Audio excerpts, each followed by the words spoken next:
Today on In the Know, managing a multi-generational workforce. What do you do when Gen Xers and baby boomers and millennials all share the same workspace? Do you need a generational expert to come in and mediate? How do you satisfy the needs of these different age groups? Let's hear what the experts say. A generational expert is what we call ourselves at our company, and we basically have been studying this topic, generations, and how they play out in the workplace, how they play out in the marketplace. We've been studying them for about 16 years, so it means that we just know the generations topic very, very narrow and very, very deeply, and so we know what makes a boomer, an Xer, an Xer, and then how can we help them bridge gaps in the workplace and the marketplace.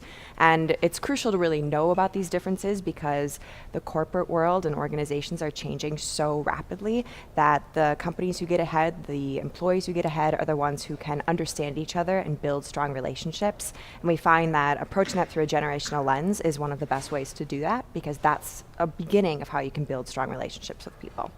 Well, it's becoming more apparent all the time. I'm one of the boomers. The way we learned is not the way that they learn. We've had to convert a lot of our training to more video because they grew up playing video games and in that kind of an environment. We've had to be sensitive to their attention span. A lot of them get bored easily. If you put them in a job and just leave them there, again, although it may be high paying, it may have good status, if they can't get interested in what they're doing, their attention span leaves and they start looking for someplace else to work. So I think it's important that you lay out projects that they can work on this one for a while, then give them something new to keep their interest until they can become adapted to your culture. Once they're a part of your culture, then you probably have somebody that's going to stay with you.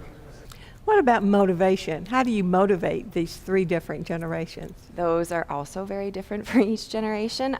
This is actually something we hear about a lot, and it's because that motivation factor was really built on rewards or bonuses, or is it time off? And for boomers, for example, we find that they're really motivated by doing work that matters, where they can have an impact. This is a very optimistic and idealistic generation, so we've done a lot of work with boomers, and they still want to have an impact on their company and on the people around them.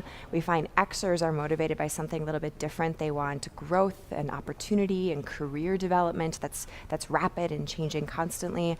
And millennials, they're really motivated by work that has meaning, where they can really make a difference. They're kind of like their boomer parents a little bit. They adopted that from them, but they're constantly looking for ways that they can make a difference in a company, or they want to work for a company that makes a huge difference on the world. So we all have these different motivation factors at work. The new workforce seems to be more interested in advancing.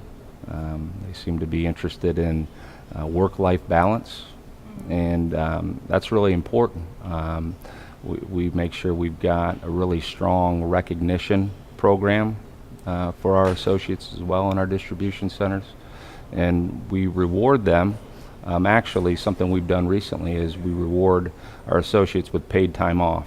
So if you're the highest performer in a department, instead of giving them a shirt or a gift card, we actually reward them with some paid time off that they could use in a week where otherwise they wouldn't be working.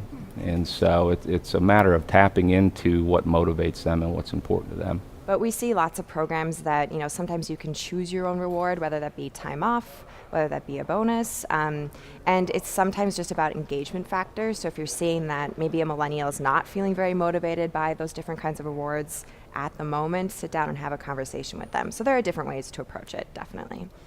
I love the millennial generation. I go back to what the millennials need to be motivated, and it's really getting to know them more on a one-to-one basis. What makes them tick? That's what drives that connection, builds the relationship, and that's what we do to retain that talent within our organization. So it is an opportunity for us.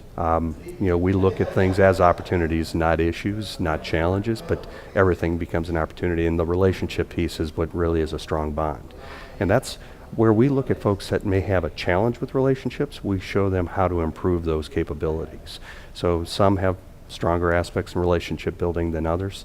I feel it's probably in my core to be able to relate with folks. So from a millennial perspective, we're learning from them.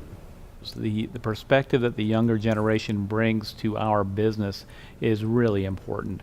See the world differently. They have a different experience growing up, they have a different experience on the world, and they are the customer of the future. And so understanding and giving them an opportunity to participate in our direction, to weigh in on our strategic direction, is really important and benefits not only us make better decisions, but it benefits our organization and its readiness for the future. Chick-fil-A has been very conscious about creating opportunities for entering those folks into our workforce, developing them, retaining them, and creating good pathways for them to develop and contribute for years to come.